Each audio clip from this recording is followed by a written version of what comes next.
Hello friends, இன்றைக்கி நம்ம cooking சேனலில் எல்லாருக்கும் பிடிச்ச சுவையான வடகரி எப்படி செய்கிறதுன்னு சொல்லி தான் நம்ம பார்க்க போகிறோம். இட்லி, பூரி, தோசை இந்த மாதிரி எது கூடனாலும் நம்ம வடகரி வச்சு சாப்பிட்லாம். சூப்பர் காம்பினேஷனாக இருக்கும். வடகரி எப்படி செய்கிறது, இதுக்கு தேவையான பொருட்கள் என்னென்னு சொல்லி நம்ம பார்த்துடலாம். அதுக்கு முன்னாடி நம்ம சேனலை சப்ஸ்கிரைப் பண்ணலை அப்படின்னா சப்ஸ்கிரைப் பண்ணிவிடுங்க. வீடியோவையும் ஸ்கிப் பண்ணாமல் ஃபுல்லாக பாருங்கள்.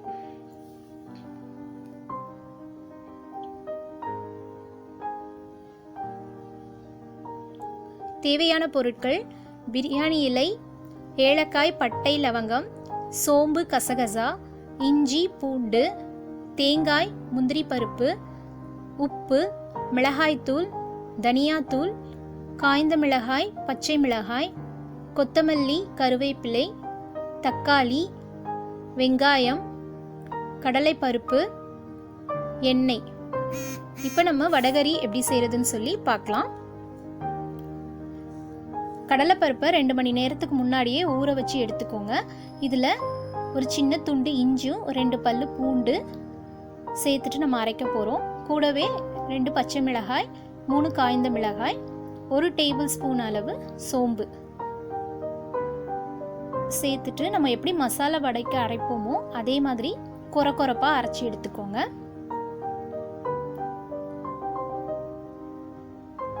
பருப்பு பார்த்தீங்கன்னா ஒரு 2 மணி நேரம் ஊறினா தான் நமக்கு நல்லா அரைப்பட்டு வரும். அதனால் கண்டிப்பாக 2 மணி நேரம் ஊற வச்சு எடுத்துக்கோங்க. இப்போ நம்ம கடலைப்பருப்பை அரைச்சி எடுத்துட்டோம். இந்த அளவுக்கு கொஞ்சம் கொரப்பாக அரைச்சிக்கோங்க, நைஸாக அரைச்சி எடுத்துடாதீங்க. இதை நான் வேற ஒரு பவுலில் மாற்றிக்கிறேன். அரைச்ச இந்த கடலைப்பருப்போட நம்ம உப்பு, வெங்காயம் சேர்த்துட்டு நம்ம மிக்ஸ் பண்ணிக்கலாம். ஒரு 1/4 டேபிள் ஸ்பூன் அளவு உப்பு சேர்த்துக்கோங்க. நம்ம கட் பண்ணி வச்சிருக்க வெங்காயத்தில் கொஞ்சம் எடுத்து இதில் சேர்த்துக்கோங்க. வெங்காயம் இந்த மாதிரி சேர்த்துட்டு நம்ம அதில் ஃப்ரை பண்ணும்போது வெங்காயம் பொரியும் போது அது கொஞ்சம் நல்லா டேஸ்ட்டாக இருக்கும். அதனால நம்ம இப்படி சேர்த்துக்கிறோம். வெங்காயமும் உப்பு சேர்த்துட்டு நல்லா நம்ம மிக்ஸ் பண்ணிக்கலாம். இப்போ இதை நம்ம வடைகளாக போட்டு எடுக்க போகிறோம்.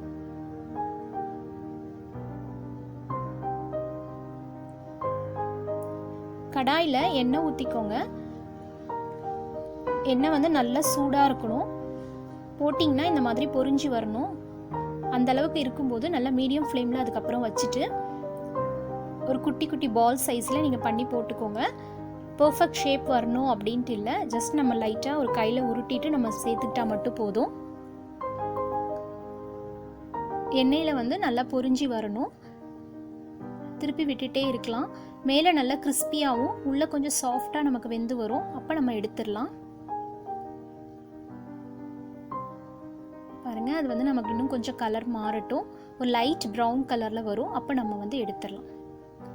இப்போ பாருங்கள், நமக்கு நல்ல ஒரு கலர் வந்திருக்கு. மேலே நமக்கு நல்லா கிறிஸ்பியாகவும் உள்ள சாஃப்டாகவும் இருக்கும். இந்த டைம் நம்ம எடுத்துட்டு வேறொரு பிளேட்டில் மாற்றி வச்சுக்கலாம். இப்படி நம்மக்கிட்ட இருக்க எல்லா மாவுமே நம்ம போட்டு எடுத்து வச்சிடலாம்.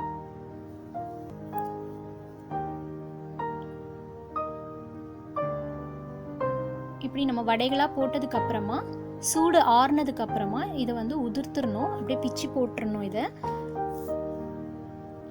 பாருங்க, மேலே நல்லா கிறிஸ்பியாக இருக்குது. உள்ளே பார்த்தீங்கன்னா இந்த மாதிரி தான் இருக்கும். நம்ம வடைக்கு மாதிரி நல்லா வேகணும் அப்படின்லாம் இல்லை.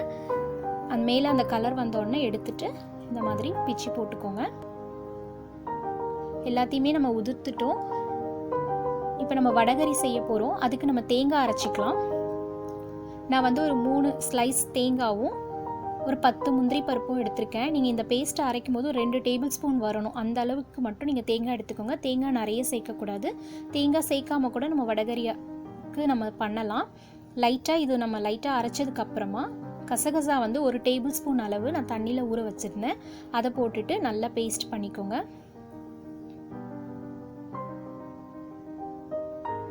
இப்போ நம்ம தேங்காய், கசகசா, முந்திரி பருப்பு 3 சேர்த்துட்டு நம்ம நல்லா பேஸ்ட் பண்ணிட்டோம். பாருங்கள், இது ஒரு 2 டேபிள் ஸ்பூன் தான் வரும். அந்த அளவுக்கு நீங்களும் எடுத்து அரைச்சி எடுத்துக்கோங்க. இதை ஒரு பவுலில் மாற்றி வச்சுக்கலாம். இப்போ இந்த மிக்சியில் நம்ம கொஞ்சம் தண்ணி சேர்த்துட்டு இந்த ஜாரில் அதை நம்ம இந்த வடகரியோடு சேர்த்துக்கலாம். இந்த அளவுக்கு அரைச்சி எடுத்து வச்சுக்கோங்க. இப்போ நம்ம வந்து வடகறி செய்ய ஸ்டார்ட் பண்ண போகிறோம். நல்லா ஹீட்டான பேனில் ஒரு குழிக்கரண்டி நல்லெண்ணெய் சேர்த்துருக்கேன். நல்லெண்ணெய் இல்லைன்னா நீங்கள் நார்மலாக உங்கள் வீட்டில் குக்கிங் ஆயில் என்ன யூஸ் பண்ணுறீங்களோ அதை சேர்த்துக்கோங்க. ஆயில் நல்லா சூடானதும் 1 டேபிள் ஸ்பூன் சோம்பு, 2 பட்டை, 3 ஏலக்காய், 3 லவங்கம், 2 பிரியாணி இலை இதெல்லாம் சேர்த்துட்டு நம்ம நல்லா பொரிய விடணும். தாளிப்பு பொருட்கள் எல்லாம் பொரிஞ்சதுக்கு அப்புறமா 2 பெரிய சைஸ் வெங்காயம் கட் பண்ணி எடுத்து வச்சுருந்தோம். அதில் கொஞ்சம் மட்டும் நான் வடைக்கு சேர்த்தோம்.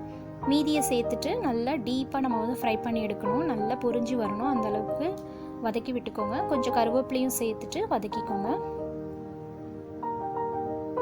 வெங்காயம் வதங்கிட்டு இருக்கும்போதே நம்ம கட் பண்ணி வச்சுருக்க இஞ்சி பூண்டு சேர்த்துக்கலாம்.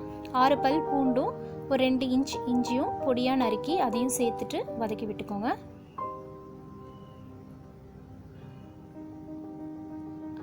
வெங்காயம் நல்லா பொரிஞ்சு வந்ததுக்கப்புறமா இந்த அளவுக்கு நமக்கு நல்லா பொரிஞ்சு வரணும்.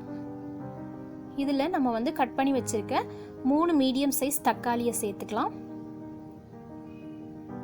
தக்காளி நல்லா மசிகிற அளவுக்கு வதக்கி விட்டுக்கணும். உப்பு சேர்த்து நம்ம வதக்கணும் அப்படின்னா சீக்கிரமாக நமக்கு வதங்கி வந்துடும். தேவையான அளவு நீங்கள் உப்பு சேர்த்துக்கோங்க, உங்கள் டேஸ்ட்டுக்கு ஏற்ற மாதிரி. நம்ம வந்து வடையிலையும் உப்பு சேர்த்துருக்கோம், ஒரு 1/4 டேபிள் ஸ்பூன் போல். அதனால் பார்த்துட்டு மீதி உப்பை நீங்கள் இதில் சேர்த்துக்கோங்க. சேர்த்துட்டு நல்லா மிக்ஸ் பண்ணிவிட்டு வதக்கி விட்டுக்கோங்க.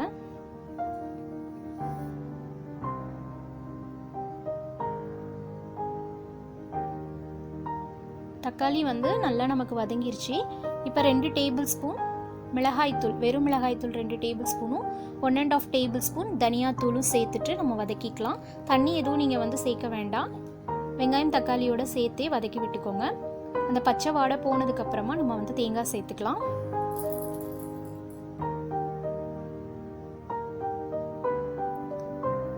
பாருங்கள், மிளகாய்த்தூள் வந்து நமக்கு நல்லா வதங்கி வந்துருச்சு. இப்போ நம்ம அரைச்சி வச்சுருக்க அந்த தேங்காய் முந்திரி பருப்பு பேஸ்ட்டை சேர்த்துக்கோங்க. இப்போ நான் வந்து ஜாரில் ஊற்றின 1 கப் தண்ணி மட்டும் நான் சேர்த்துக்கிறேன். தண்ணி இன்னும் நம்ம கூட சேர்ப்போம். இப்போ இந்த ஸ்டேஜில் வந்து நீங்கள் 1 கப் மட்டும் சேர்த்துட்டு லைட்டாக நமக்கு வந்து அதை கொதிக்க விட்டுக்கலாம்.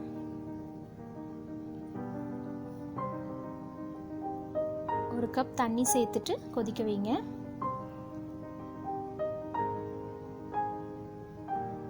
இப்போ நமக்கு நல்லா கொதிச்சு வரும். ரொம்ப நேரம் கொதிக்கணும்னு இல்லை, லைட்டாக அந்த எண்ணெய் மட்டும் நமக்கு மேலே செப்ரேட்டாக வரும்போது நம்ம பொரிச்சு வச்ச அந்த வடையை வந்து இதில் போட்டுடலாம். உதிர்த்து எடுத்து வச்சுருந்தோம், அதை மட்டும் இதில் போட்டுருங்க. ஒருவேளை உங்களுக்கு ஆயிலில் வந்து இந்த மாதிரி ஃப்ரை பண்ணி சாப்பிடக்கூடாதுன்னு இருந்துச்சு அப்படின்னா நீங்கள் வந்து இந்த மாதிரி அரைச்சிட்டு இட்லி பாத்திரத்தில் வேக வச்சுட்டு கூட உதிர்த்துட்டு சேர்த்துக்கோங்க வடைகறிக்கு. அப்படி கூட நீங்கள் செய்து பாருங்கள். ஆயில் யூஸ் பண்ண வேண்டாம்னு நினைக்கிறவங்க அந்த மாதிரி வடையை ஃப்ரை பண்ணாமல் வேக வச்சு சேர்த்துக்கோங்க. இப்போ இதில் இதுக்கு தேவையான தண்ணி சேர்க்க போகிறோம். வடைகறி பார்த்திங்கன்னா எப்போவுமே தண்ணி ரொம்ப இழுக்கும். அதனால் உங்களுக்கு போதுமான அளவுக்கு நீங்கள் தண்ணி சேர்த்துக்கோங்க. ரொம்ப ட்ரையாகவும் ஆகக்கூடாது, ரொம்ப தண்ணியாகவும் ஆகிடக்கூடாது. கரெக்டாக நீங்கள் பார்த்துட்டு சேர்த்துக்கோங்க. நான் வந்து ஒரு 2 டம்ளர் தண்ணி சேர்த்துருக்கேன். சேர்த்ததுக்கப்புறமா நல்லா மிக்ஸ் பண்ணிவிட்டு உப்பெல்லாம் சரி பார்த்துட்டு நம்ம க்ளோஸ் பண்ணி வச்சிடலாம். ஒரு 5 நிமிஷத்துக்கு அப்புறமா ஓப்பன் பண்ணிங்க அப்படின்னா கரெக்டாக நமக்கு வந்துடும். இந்த மாதிரி தான் இருக்கணும். ரொம்ப திக்காகவும் இருக்கக்கூடாது, நம்மளால் தொட்டு கூட சாப்பிட முடியாது. அதே மாதிரி தண்ணியாகவும் இல்லாமல் கரெக்டாக எடுத்துக்கோங்க. இறக்குற டைமில் கொத்தமல்லி தூவிட்டு ஸ்டவ் ஆஃப் பண்ணிட்டீங்க அப்படின்னா சுவையான வடைகறி நமக்கு ரெடி ஆகிடுச்சு. இப்போ நம்ம வந்து இதை சர்வ் பண்ணிடலாம்.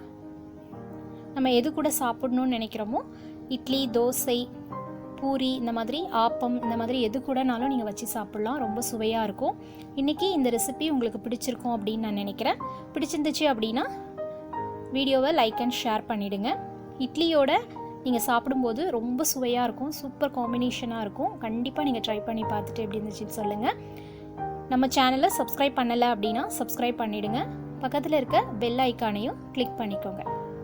Thank you.